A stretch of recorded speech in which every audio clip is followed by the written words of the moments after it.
PB, what are you doing? I'm an NBA ref because I don't watch anything. What does that mean? That's what we're going to be talking about today on the PB and Cashew Show.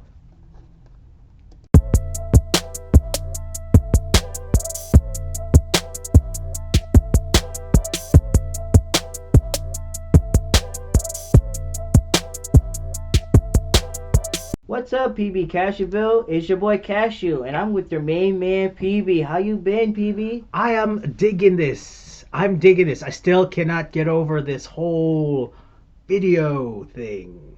I'm just baffled by it. The fact that we're on the show. But here's the thing, you know what? Because now people can see us, I've been a little bit more body conscious. So I've been going to the gym a little bit more. So I'm hoping that I'm a little slimmer. You're really serious about this right now? I mean, it's still important to kind of just... Okay, PB and Cashew folks, PB Cashew fans out there. And if you haven't already, just hit the subscribe button. But leave a comment on here and let me know how important it is still, especially if you are a YouTube personality, to still be a little bit more conscious about, your presentation. I should grow a long beard.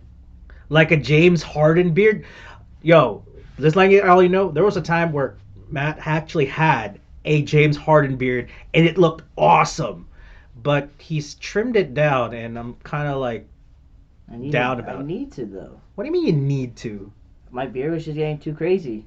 But now it's getting crazy. I got to trim it down a little bit, probably. Look at Stonewall Jackson, the famous Confederate general, and he looked... Matt had a beard just like Stonewall Jackson, and it was awesome. Why don't you grow a beard? Because my beard, I don't know, Asians just, for me personally, I don't think Asians do beards pretty well. The only person that I know that does beards really well was the guy who played Appa in Kim's Convenience, who's also in Star Wars, by the way. Oh, wow. Yeah. I mean, I think we should ask PB and Cashewville fans, should PB get a beard? Okay, I'll give you this. Once we reach 10K subscribers or 10K views, I will try to grow a beard. 10K. So tell all your friends, tell everybody. My mom's gonna kill me, and I kind of like the smooth beardness though. I just want to know how you look with a beard. Everybody's been telling me to do it. Even Mr. Vasek, the head of our deacon board, says like, you should really try to grow a beard because everybody's been growing the beard, but I don't know. Honestly, I think the reason why I also don't do it is I'll really look like I am 40. That's what some people have said. Like, if you do grow the facial hair, you look your age. Like, for example, I wish that someone in Manhattanville could pull up my picture from when I was a freshman, because I legit had like one of those like straight up mustaches, and I'm just like, oh, I see. But if anybody in Manhattanville's listening, if you can make it happen, just email it to us or email it to pbandcashew@gmail.com and let's have it. We'll put it up in one of these days. So, okay, how about you? You always ask me how my week has been, and I never ask you how your week has been, Cash. How was your week this week? It's been a rough week, but got through it, so that's the best thing about it. You just get through your week. And was it your first time? Because one of the reasons why we're having this was because we went to Matt's house to go watch the basketball game with the Knicks versus Sixers. The Sixers on Sunday. And we also got a chance to try out Shake Shack's pre-order, like call in, and it was so good. Oh, it was really good. But we were so frustrated, and this is what I said. This is what we're going to talk about this weekend: is the NBA calling. Refs call it, and I'm sure that it's been discussed, but it's never been discussed by us. So we wanted to talk about it and a bunch of other stuff today, because I felt like today could be just a lot of different things. Cause I don't think we're going to talk about the NBA ref things too much today, but there are a lot of different things that I think are on my mind and have questions about. And so we'll go through those as we go along. So first thing, NBA refs. Oh, NBA man, refs. You should have seen us on Sunday. Refs. Goodness. How is it that Joel Embiid, most of his points during that game against the Knicks was 21 points, all came from free throw shots. So that's telling me something, that you're not. Maybe refs are like calling things that they shouldn't really be calling. And you always say that really screws up the momentum. And why do you think it screws up the momentum? It screws up the momentum because when another team's getting most of the calls, that just gets them going. It gets them fired up. And that, to me, that's me being honest. There's a lot of things when I was watching that game on Sunday where like Joel Embiid hit Jericho Sims in the face with the ball, but they call a foul on Jericho Sims. And then there was one where they miss a travel right in front of their face, and that was Joel Embiid who traveled. So there's a lot of things where I say like most of the time I feel like refs can have a big decision on these games, especially if it's a crucial moment. If it's a crucial moment that can say save the team or not save the team. But the thing is like I think in the regular season it's fine because it's really not going to matter. Like really right now, do the Knicks have a chance of making the play-in? They don't. And but here's the other thing, neither do the Lakers. Well, Lakers are in the play-in right now. But they're I don't think that they're going to make it. To be honest, because let me be honest with you, if the NBA wants them to be in it, and the refs say let's make the Lakers, I don't think so. I think even if the refs help them, the Lakers aren't going to be making it because they've got a mess there.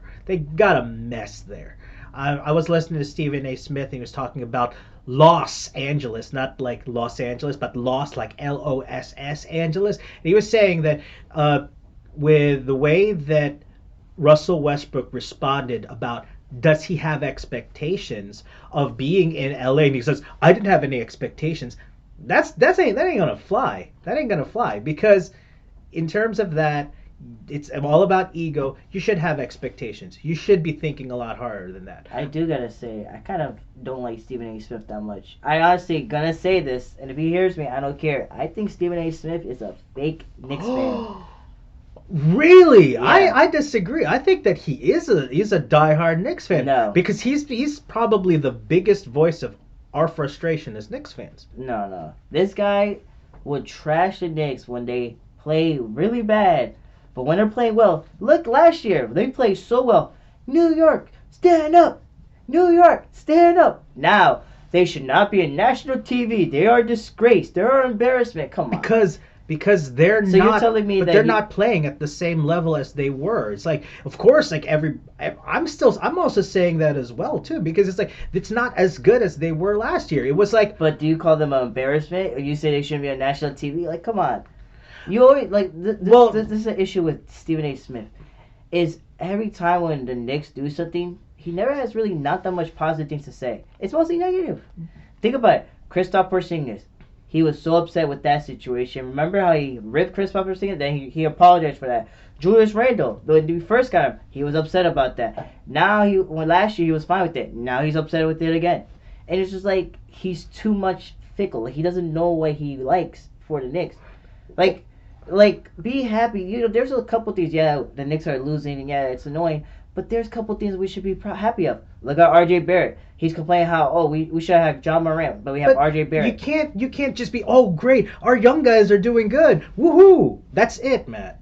That's as a Knicks fan. That's all I can be excited about. The fact that our young guys are doing well. What else can I be happy about? That's a step. That's one thing. That's one thing. That is a step. It's a step. But like, if let's say Charlotte, if I'm Charlotte, it's like, I have a team that's young, and a team that's in contention, a team that has a new player to really build things around, and I'm still relevant this season with the Knicks. It's like, okay, I mean, you could build around RJ. RJ's been playing phenomenal. We should be building around RJ, but what's preventing that, Matthew? What, Tom Thibodeau?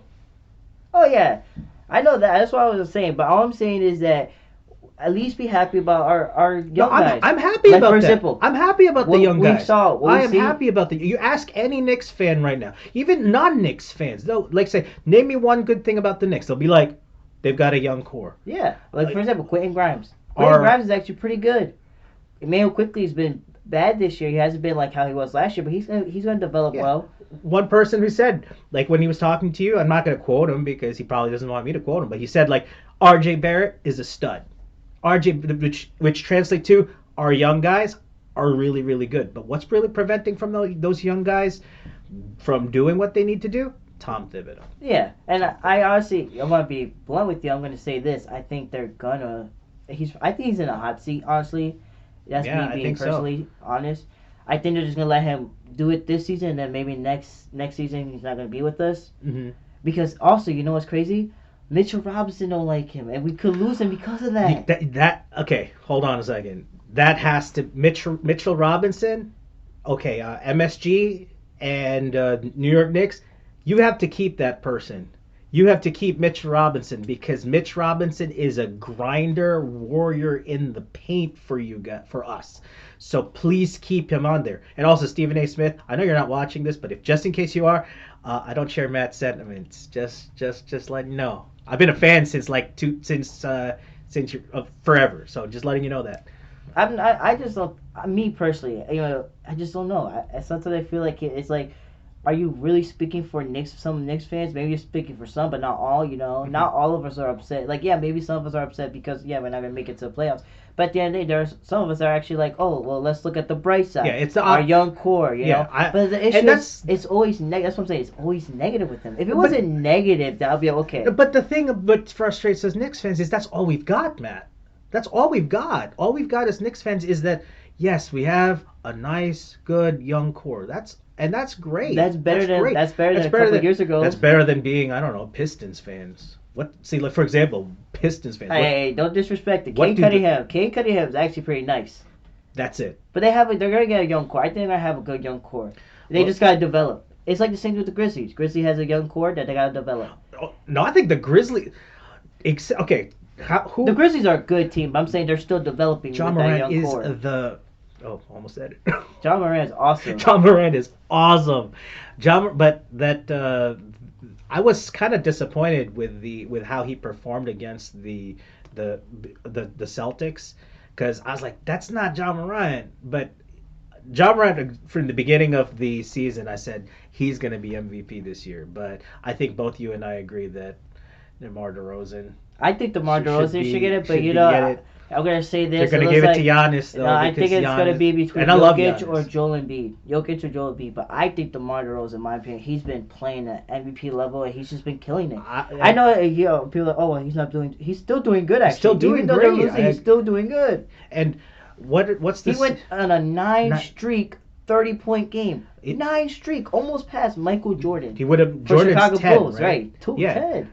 So I said, if you don't give it to DeMar DeRozan, I think that's a bit of a slap in the face. Actually, let's talk about NBA young core real quick. Who is a really good young core? I'm going to tell you, Warriors.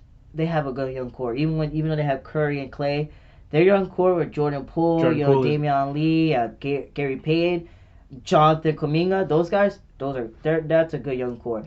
You got Charlotte's. The Suns. The Suns actually have a good young core. Yeah, we lost to the Suns. I'm gonna say we lost to the Suns, but they won. They got a good young core. That's the thing. Here's the awesome thing about the Suns is that they're without Booker and they're without Chris Paul, and they're killing it. You know who I think is also gonna. That's awesome. Here's what I'm gonna say. I think people are gonna think I'm crazy, but this is a sleeper team that has a young core that's probably gonna exceed well in the future. The Thunders. Oh, I was gonna say Josh Giddey is a good rookie. I was gonna say the Wizards, but the Thunder. No, I think the Thunders. People are like the Thunders are actually they're Cavaliers. The Cavaliers have a good young core too. I think that the way that they performed during the All-Star game with Evan Mobley, Garland, and Jared Allen. Yeah, that trio there, I was like, that's a cool trio to actually build upon. You know who I think is another. I don't know if they will have it, but you know who's a player. Actually, Sixers after Joel Embiid and Harden, if they could get a young core, Tyrese Maxey, he's nice. That Sixers team, I think, is a lot more versatile. I honestly believe the Knicks could have a young core like that. The Knicks have a young core, but we just see they're just not being developed. Do you saw the Suns game yesterday? I did not know. So this is what got me so tight. So we were Julius Randle got ejected. Okay, fine. What got me so tight was that Cam Reddish was actually producing points for us in the fourth quarter. He had some good, crucial points. And Todd Thibodeau decided to bring Evan Fournier, who wasn't doing too good, who was getting demolished during the defensive part. He couldn't defend. I still don't understand that. And why can't you just let the hot hand, ride the hot hand? It was crazy. I'm like, what the heck, bro? If that guy's doing well, then play him. Play him. Don't let him on the bench. Let this guy play. I don't know why they don't. It's in terms of momentum. If you see that the momentum's working in your favor with one particular player, then you need to kind of ride that wave. Ride that wave. But I don't know. It's always this experimental thing where it's like, oh, let me just try to put this person in. And when he's cold that day, just go with the hot hand and see what works. Yeah. I got a question for you. You have a question for me? I have an answer for you. In the future, name me the top 5 or top 10 future young players in the NBA. That's kind of tough. Who you think will be in that list? I'll give you one. I think Luka Doncic is going to be in that list. Luka Doncic. Jason Tatum, I think, is going to be in that list. Booker. Devin Booker, yes. Would you classify Damian Lillard? No, Damian Lillard's in his 30s. 30s now. I think LaMelo, definitely. John Moran. We didn't say John Moran. Zach LaVine, I think, will start to really. Zach LaVine, I think, is already in there. Honestly, he's really good. He's a good player. And Alex Caruso. Alex Caruso. Trae Young, honestly, is going to be in there. I think Trae Young's already there. Honestly. You know who I think is going to. People. I'm going to say it. One of my Celtics friends. Don't think this guy's going to be a superstar or not even an all-star. I'm telling you, I'm calling it right now. He's going to be an all-star, a future all-star. RJ Barrett. I think RJ Barrett is really slept on. Wait.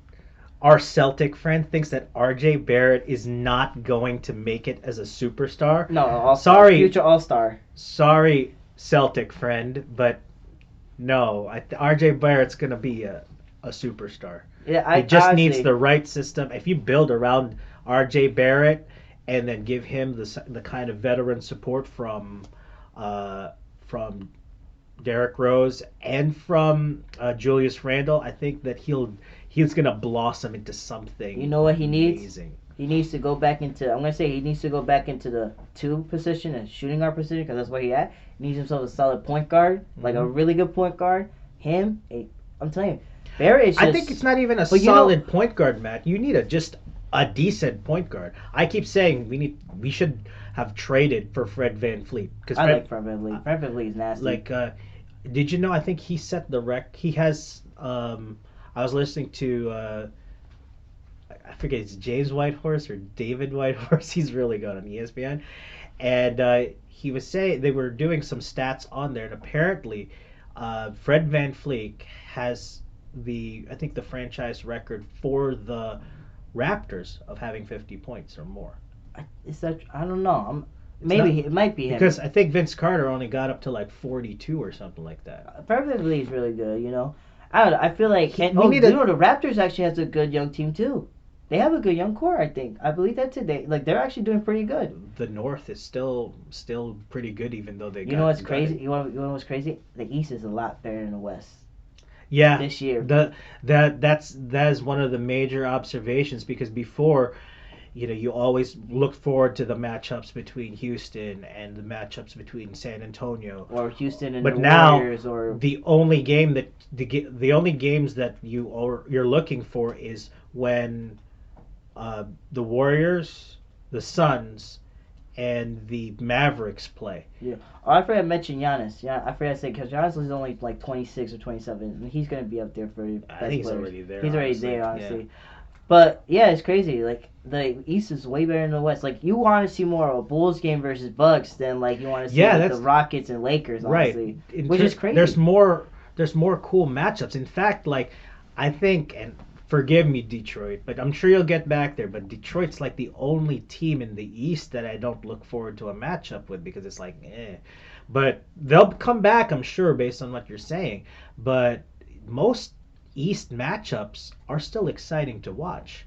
I mean, name a team right now that is in the East that you would not want to have a matchup with. And sadly, I think it's just Detroit. What about Pacers?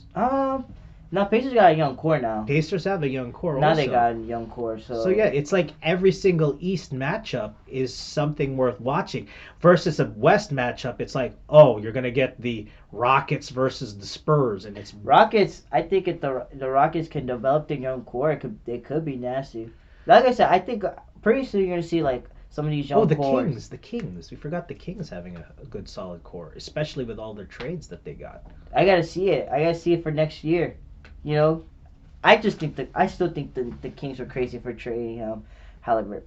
Gotcha. I think they're so crazy for that. Chris Duarte and Halliburton is gonna be a nasty duel. I'm calling it right now. I'm saying it right now. It's gonna be a nasty duel. Once they get to know each other and get to play more longer, that's gonna be a crazy duel. All right, sounds good. Yep. What are questions you have? Okay, because here's the thing: because one sport that always gets underrepresented, and it's been behind Matt every single whenever we record this somehow. But if you will notice, right behind Matt is a New York Rangers logo, and sometimes you'll see me with a New York Rangers hat. I want to talk to Matt. I want to talk to Cashew here, and also ask him a question, a great question. Why does a good solid sports fan like you not watch a sport like hockey? I keep up with this sometimes. Like I do get some notifications from Bleachers Report, but I don't know. I just don't. I don't know why. I just don't. I mean, I see I know that they fight sometimes. I see some highlights with it, and I'm not gonna lie. I don't know. I just don't watch it. Okay, as a hockey fan, I'm gonna ask you as a predominantly basketball fan. When I say hockey, what are certain things that just pop into your head? Ice, the puck, right? How do you say the puck? Puck. Okay. Hockey sticks. Okay. Yeah, ice skating. All right. Name 5 really good hockey players. I tell you, I don't really watch hockey. Okay. So, explain to me like the flow of hockey to you. Like like let's say the puck drops and then what happens? You hit it. Oh well, I don't know. I play one, and I'm gonna be honest. I play one NHL game, and I can't remember how it goes. Okay. But NHL's like the game is so much different, right? No, it's the same concept, but see, this is the thing about why I sometimes don't understand why people don't like hockey more. Here are my arguments for hockey. One, it's a very exciting sport if you know the strategy with it, because it involves a lot of things like in basketball because of the setups and then passing, and there's a lot of creativity, there's a lot of artistry in terms of it. Like if you watch some of these guys, like you're on skates and then you're doing a lot of maneuvers with the puck and with your skating. That's exciting. One, it's a much more physical sport. Like you can, if you ever go to, I think any level of hockey game, from even just a regular high school game to like the NHL game, the atmosphere of it is a lot more electric, and it's just great. And in terms of the physicality of it, the body checks. Yes, there's also fighting, but here's the other thing about the fighting: there's a purpose to the fighting. And they don't really get in trouble that much for the fighting, honestly. It's no, you'll still get. You'll get in trouble, but you'll it's still not get penalties for it. But it's not like you'll get suspended from. Yeah. Like you'll get suspended for some, and then believe me, there's other egregious things that happen in hockey, undoubtedly. But like the fighting, there's an actual purpose. Let me ask you this: why is there fighting in hockey? What's the purpose of it? Why? Is it to show who's? I don't know why. What's the purpose? There's a purpose to it. I'm trying to think of the purpose, but I can't think of the purpose. Okay. The purpose of fighting in hockey, it's not just to go and beat somebody up. There's certain reasons why there is. First off, it's to show, hey, you know what? We're not going to take any crap from anybody. So it's to and it's also it's to spark a team. Let's say that the team's lagging and then you need a spark. So you go and start a fight with the other person's enforcer. And it's like, yo, dude, you want to fight? And they're like, yeah, let's fight. And then they'll fight. And then there's and then if you win the fight, it spurs up the team. But one of the major reasons why there's fighting is to protect your players. Because let's say, for example, some guy on your team gets cheap shotted. Oh yeah. And then so there's got to be some sort of retaliation for that. So it's like, hey, you know what? You don't do that to our players. You don't do that to our star player. So like, you know the name Wayne Gretzky. Yeah, I know Wayne So Gretzky. you know when you say you know a hockey. Okay, do you know the name Sidney Crosby? Yes, I heard Sidney Crosby. Do you know the name Alexander Ovechkin? Yeah, I heard Alexander. Chris Kreider. Yeah, I heard of these guys. So you've heard of these guys. So let's say that your star player gets knocked to the ground, cheap shot into the ground. And so you, as the enforcer, you're the guy that's like a defensive player, whether you're the captain or one of the defensemen. You're gonna go and say, "Hey, look, don't do that to our star player, because if you do that, there's gonna be repercussions. There's gonna be consequences, and that's why you have a fight. It's not just like, oh, let's just have a fight for the heck of it. Sometimes there is, but most of the time, probably 90% of the time, there is a purpose to that physicality. I mean, NBA used to be like that. Well, but back in the 90s. But it's not technically part of the game. But I mean, what I'm saying is, back in the 90s, NBA, they used to like let them fight, especially if someone hurts their players. There were some players that actually fight back. Yeah, but in terms of, that's not woven into the unwritten rules of the NBA. Some of the unwritten rules of the NHL. That's the reason why the fighting's there. It wasn't until like the Bad Boys where it's like, okay, yeah, we're really trying to hurt you, but that's not like technically part of the unwritten rules of the NBA. Football's another one that don't really have fighting in it either. Yeah, because you'll get suspended for it. Okay, but in hockey, it's where, and sadly, well, not sadly, I guess it's, in my opinion, just like so, and some people believe this, that you should keep fighting in hockey because, again, it serves as a deterrent. It protects your other players because, again, it's like, yo, you're not gonna mess with us like that. Yeah, I see people going at it though in hockey. I see them like boom, boom, Yeah. like wow. But there's a particular purpose to it.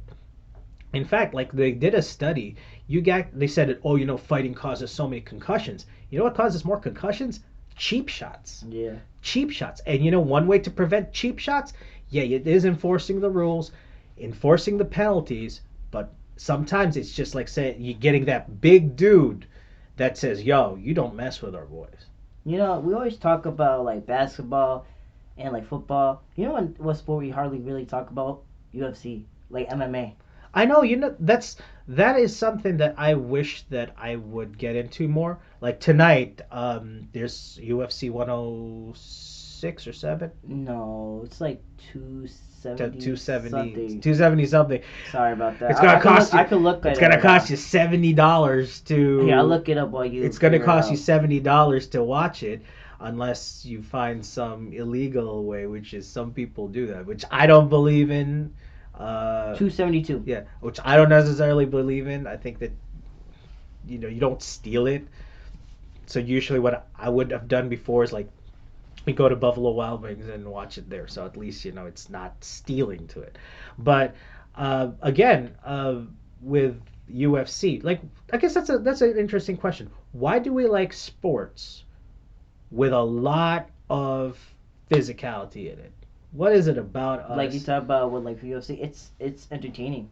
It's just fun to watch. I know it's crazy to say that, but it's just fun to watch. But why? Because you understand something. When you look at MMA and you look at like boxing or UFC, you have to have a lot of techniques and techniques, and you have to figure out about kickboxing, or you're a boxer. You have to figure out all the different types of stuff you need. Like for UFC, they have wrestlers, they have kickboxers, they have jiu-jitsu, they got Brazilian jiu-jitsu, they have all these type of different fighting styles.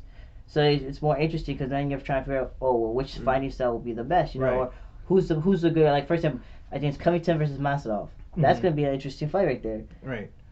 One person that comes to mind who I think if he was alive today would love UFC is Bruce Lee. I think Bruce Lee would be in it. Yeah. You know why? Because Bruce Lee. I feel like that's why. Like, have you ever played UFC, like the games? They have Bruce Lee in the game.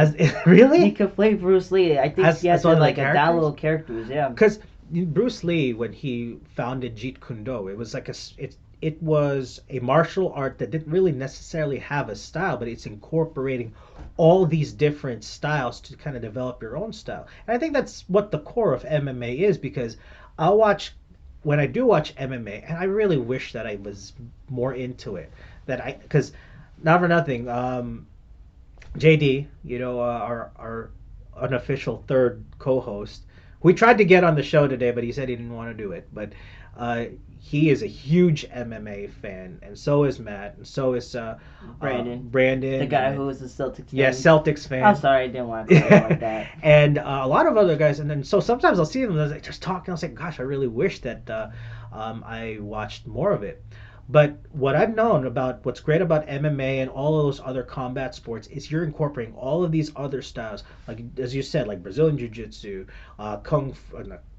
I think Kung Fu's Kung up there. Fu, like at least some of the forms. Taekwondo, boxing. Jiu-Jitsu, boxing, wrestling, Krav Maga.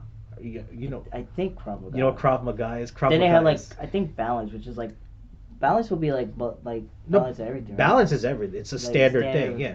But I think it's incorporating all these different styles into making your own style, and I think that's what makes UFC really cool.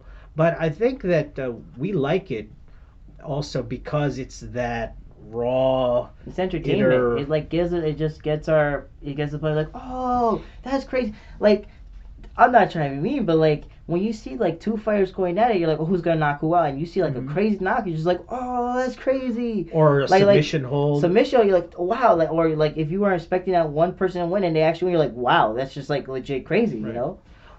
Let me ask you this: when you're watching a UFC fight, are you more of you like the technicality of it, or do you want it when they just wail at each other? I like technicality because here's why I like technicality. Like Charles Oliveira, he's actually for me, he's a technical guy because he fights with his head. He will go at it, but I feel like he studies his competition while fighting, and I think that's so interesting because he'll get hit and he'll hit back, and he's a good fighter. That's what I like. I like a fighter that they don't just rush it. They don't always just rush. They take their time, precision. But then there are times where there's fighters that have to put that pressure. Yeah. And I'm just pressure him, and sometimes that don't happen. Yeah, usually the guys that have pressure are the ones that haven't really, they're either low on points or they're getting beat throughout the fight. For example, I think it was Usman versus Covington. I believe it was Usman versus Covington.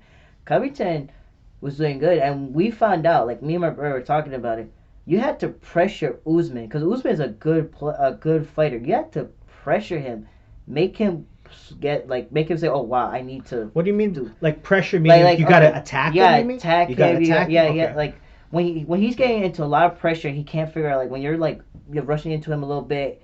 It's hard for him to think like that. So we saw. Oh, that's right. Yeah, I've heard. We saw him slip up a little bit. Yeah, I heard if if you don't go in there with a particular set game plan where you're really just pressuring,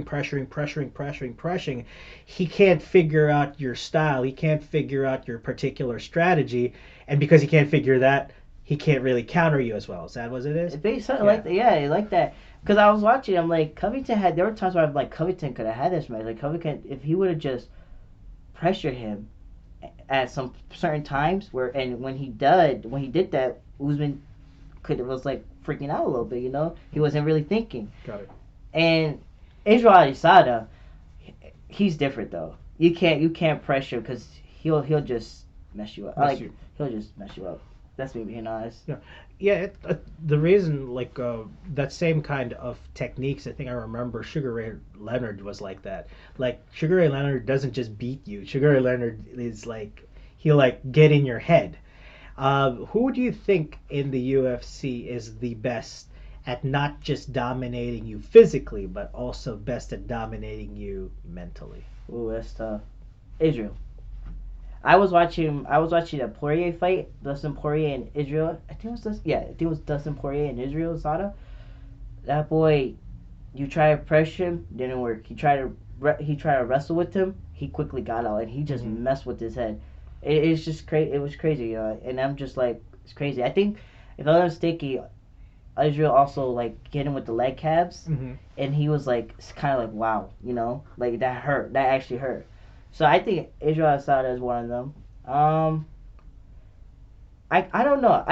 one you're talking about like who mess with you a lot in your head. I guess you could say Conor McGregor. Okay. Because Conor McGregor likes to trash talk you, and that messes with your mind a lot, you Mhm. know. But at the same time, I also want you to just knock him out too. Right. So it might go, because I've also seen that where you're trying to mess with another person's head, but then you get your butt beat because of it. But the So last fight, I'm not gonna lie, the last fight was. I should really watch it. What The time is last- the fight tonight? I think it's like the main event card is at 10. Okay. The last fight with Conor McGregor and Dustin Poirier, what happened was Conor McGregor, he broke his leg. His leg got broken. So that Right. match was like doctor stoppage. I think it's what it's called, doctor Mhm. stoppage. Yeah, they called the fight because of it. But isn't it that Conor McGregor doesn't like his? He says that they're going to have a rematch for real. Oh, I don't know. Conor McGregor it's weird. Conor McGregor, he'll get injured, and then he'll come back, fight the top guys. And then And just that- and- disappear for a bit. Yeah, he gets hurt. I think the last 3 matches he had, they were like all in the ranked top 2s and 3s, and he was like 10 or like Mhm. 7 or something like that. And I'm like, why don't you face somebody who's ranked like you're, Like where in- you're at in right your- now? Because you're not in that condition. Because people gotta understand, sometimes when you get injured, it's a tough condition for UFC. Oh yeah, You absolutely. need to train a lot. because it's your total body. It's your body. It's not like, let's say if you're playing in basketball, like if you have like a strained finger, you still might be able to play. But if you've got like, if that's the case in UFC, you can't perform at like the maximum Yeah, so level, right? you need to like have a physical body. Your body has to take a lot of how you say, Punishment. punishment, endurance. You And need endurance. it's just Constitution. it's Is the, yeah. So like sometimes when a fighter gets injured and they just come back real quick, it's like it's gonna be harder for them because they gotta get used to it again. Right. That's like basically the same thing as like if you go for if you're a UFC fighter and you go to boxing. Boxing is way different than UFC. Because boxing, Boxing go is 12 just 12 rounds. Boxing is just your fist. Too. But you go 12 rounds or 15 Oh, rounds. that's right. and then UFC's only like three or four. 3 rounds, and then the main card is the main event is 5 rounds. I But forget. boxing is like You got to go to the distance. 12 You to can 15. go the distance. It goes yeah. longer. So Because there's the decisions with it. But that's the thing I think why UFC may be a little bit more exciting for and you most need people. good cardio. Oh You yeah, need good cardio in UFC. both I guess. But the thing with I think what UFC has a little bit more of that allure is like, because if you are watching a boxing match, there's a chance where you're going to be there for a really long time. But at least with UFC, it's like that it's It's like 5-minute rounds. 5-minute rounds. It's and then get five. It's 5-minute five rounds, 5-minute 3 rounds. So 5-minute rounds for if it's just like a regular match. It's like 5-minute rounds for 3 rounds. but if it's a title fight? How If long it's is title it? fight, it's 5 rounds for 5 minutes. Oh, wow. Same thing. So yeah, it's like around how much is it? 25 minutes. Mhm.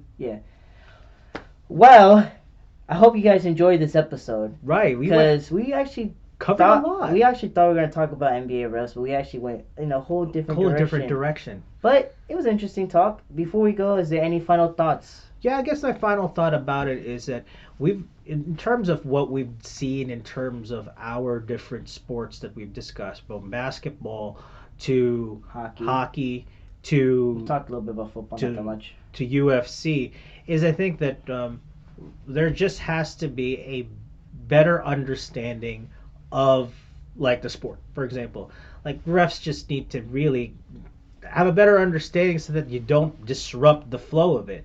People just need to get a better understanding of why about a sport like hockey. What makes it really interesting, because everybody just thinks that it's just as simple as, and it is as simple as putting little biscuit into the net. That's all hockey is, but there's a lot of intricacies, and I think you need to take the time to look at that to understand it. Same thing with the UFC is that there is a whole, it's not just two dudes beating each other up. There's a whole sides and purpose to it. So I think that the parting thought is that our sports probably are a lot more they're deeper than what we see them as. They're not just play times where people are just smashing to each other. There's actually a lot more to it than meets the eye. And so with that note, we just want to say, I'm PB.